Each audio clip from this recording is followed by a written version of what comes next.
Good morning student. आज हम पढ़ेंगे कक्षा 10 विज्ञान विषय में पाठ 3 धातु अधातु में धातुओं की अधातुओं के साथ अभिक्रिया। इसमें पहला बिंदु है तत्वों को अभिक्रियाशीलता संयोजकता कोश को पूर्ण करने की प्रवृत्ति के रूप में समझ सकते हैं। तत्वों को अर्थात कोई भी अधातु भी हो सकती है, धातु भी हो सकती है।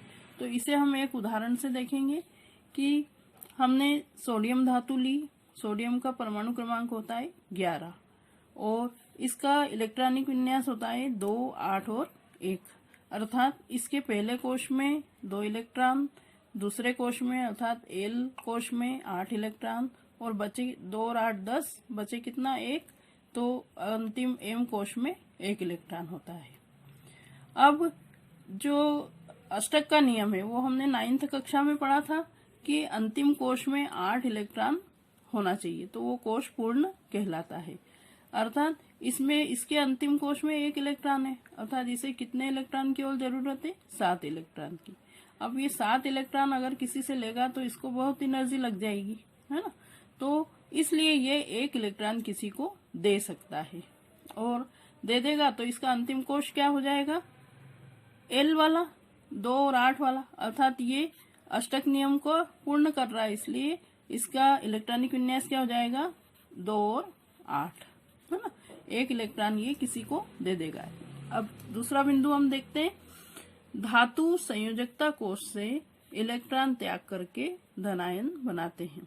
अर्थात ये जो सोडियम धातु है इसने 1 इलेक्ट्रॉन दिया किसी को, है ना। तो देने पर क्या हुआ कि ये जो सोडियम धातु है ये कौन सा आयन बनाएगा? प्लस जमा वाला। इसने कितना इलेक्ट्रॉन दिया? 1 इलेक्ट्रॉन दिया। अर्थात ये कौन सा आयन बना? धन आयन, है ना। अब अगला बिंदु आता है अधातु संयोजकता कोश से इलेक्ट्रॉन ग्रहण करके ऋण आयन बनाते हैं। अब हम एक उदाहरण ले लेते हैं। मान लीजिए हमने क्लोरीन का उदाहरण लिया, है ना। तो क्लोरीन का जो इलेक्ट्रॉनिक विन्यास होता है, यहाँ देखेंगे हम, क्लोरीन का जो इलेक्ट्रॉनिक विन्यास होता है वो 2, 8 और 7 होता है ना। मतलब इसका परमाणु क्रमांक 17 है, तो 2, 8, 10 और 7, 17। तो अब हम जब सोडियम जो होता है ना, तो इसमें कितने इलेक्ट्रॉन की और जरूरत है? 1 इलेक्ट्रॉन की, है ना। तो ये इलेक्ट्रॉन लेगा किसी से, इसकी प्रवृत्ति क्या है? ग्रहण करने की। ये लेगा तो ये कौन सा आयन बनाएगा? ऋण आयन बनाएगा, है ना। 1 इलेक्ट्रॉन लेगा ये, तो ये कौन सा आयन बना? ऋण आयन बना, है ना। अब ये कैसे लेगा और देगा ये हम आगे देखते हैं। ऐसे यौगिक जो इलेक्ट्रॉन के आदान प्रदान द्वारा बनते हैं आयनिक यौगिक कहलाते हैं। इसे हम इस उदाहरण से देखेंगे। NaCl का निर्माण, है ना। NaCl सोडियम क्लोराइड होता है। अब सोडियम की परमाणु संख्या 11 होती है, इसका इलेक्ट्रॉनिक विन्यास 2, 8 और 1 है। और क्लोरीन की परमाणु संख्या 17 है, इसका इलेक्ट्रॉनिक विन्यास 2, 8 और 7 है। तो हम देखेंगे कि जो सोडियम होता है ना, Na, इस पर 1 इलेक्ट्रॉन अंतिम कोश में है और इसमें अंतिम कोश में कितने? 7 है। इसको मैं क्रॉस से बता रही हूँ।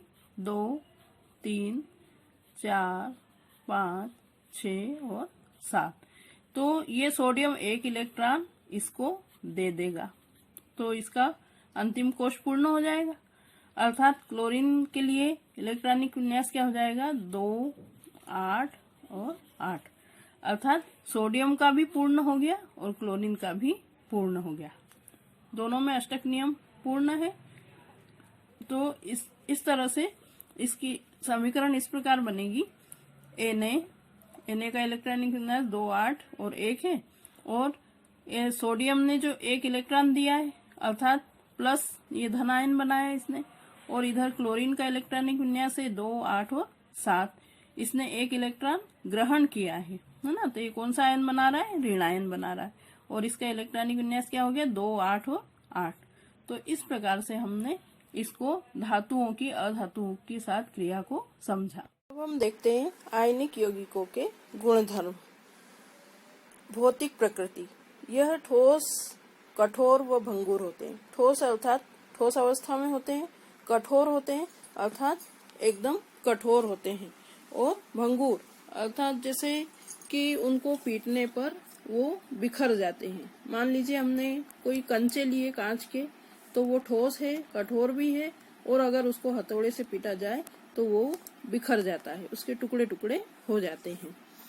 दूसरा गुण है गलनांक एवं क्वथनांक, अर्थात जिस ताप पर वे पिघलते हैं वो गलनांक कहलाता है, और जिस ताप पर वे उबलते हैं वो क्वथनांक कहलाता है। तो दोनों ही अधिक होते हैं। फिर अगला बिंदु है घुलनशीलता। जल में घुलनशील परंतु पेट्रोल केरोसिन में अघुलनशील होते हैं। अर्थात जो भी आयनिक यौगिक होते हैं वे जल में तो घुल जाते हैं, लेकिन पेट्रोल केरोसिन जैसे तरल पदार्थों में अघुलनशील होते हैं। अगला बिंदु है विद्युत की चालकता। आयनिक यौगिक जलीय विलयन और गलित रूप में विद्युत का चालन करते हैं, परंतु ठोस अवस्था में विद्युत को चालन नहीं करते। अर्थात विद्युत चालकता मतलब उनमें विद्युत बहती है या नहीं बहती है। तो जब वे आयनिक यौगिक जलीय रूप में होते हैं या गलित रूप में होते हैं तो उनमें विद्युत बहती है, अर्थात उनमें करंट पास हो सकता है। परंतु जब वे ठोस अवस्था में होते हैं तो उसमें विद्युत नहीं बहती है, अर्थात वे विद्युत का चालन नहीं करते हैं। अब देखेंगे धातुओं की प्राप्ति या इस धात्विकी की, अर्थात धातुएं जो प्राप्त होती है उसे धात्विकी भी कहा जाता है। तो इसे हम देखेंगे। पहला बिंदु है खनिज। पृथ्वी में प्राकृतिक रूप से उपस्थित तत्वों एवं यौगिकों को खनिज कहते हैं। अर्थात पृथ्वी के अंदर प्राकृतिक रूप से धातुएं पाई जाती है ना। तो जो तत्व और यौगिक होते हैं वो क्या कहलाते हैं? खनिज कहलाते हैं। फिर आता है अयस्क। वे खनिज जिनमें धातु अधिक मात्रा में पाए जाते हैं और उसे निकालना लाभकारी होता है उसे अयस्क कहते हैं। अर्थात जो पृथ्वी में जब खोदा जाता है, पृथ्वी में खदानों से जो अयस्क निकलते हैं उसमें धातुएं होती है। तो धातुएं अधिक मात्रा में होती है जिन खनिजों में, और उसे उस खनिज से अलग करना हमारे लिए लाभकारी होता है, लाभदायक होता है, उसे क्या कहते हैं? अयस्क कहते हैं। फिर आता है गेंग। अर्थात पृथ्वी से निकाले गए अयस्क में रेत, मिट्टी आदि जैसी अशुद्धियां पाई जाती है जिन्हें गेंग कहा जाता है। तो पृथ्वी से जो अयस्क निकाला जाता है उसमें बहुत सारी अशुद्धियां होती है, रेत होती है, मिट्टी होती है, और भी कई प्रकार की अशुद्धियां होती है। तो उसे क्या कहा जाता है? गेंग। हम देखते हैं धातुओं की प्राप्ति हमें किस प्रकार होती है। इसे धात्विकी भी कहा जाता है। तो इसमें पहला चरण होता है अयस्कों का समृद्धिकरण।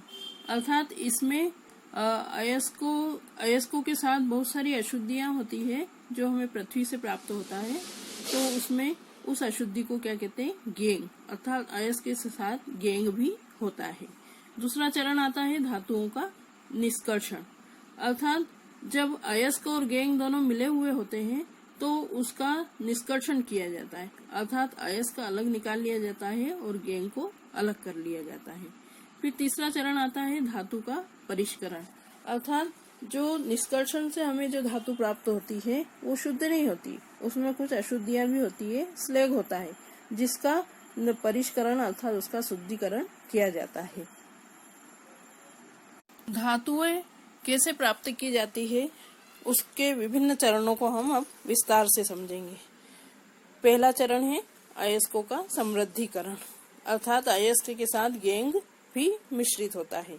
इसके लिए अनेक विधियां हैं, जैसे पानी से साफ करना, है ना। अर्थात जब अयस्क और गेंग होता है उसको पीस लिया जाता है और फिर पानी से भी उसे साफ किया जाता है। दूसरा है छानकर, अर्थात उसको छानकर भी अलग किया जाता है। तीसरा है रसायनों का उपयोग करके, अर्थात किसी रसायन से भी उसे अलग किया जाता है।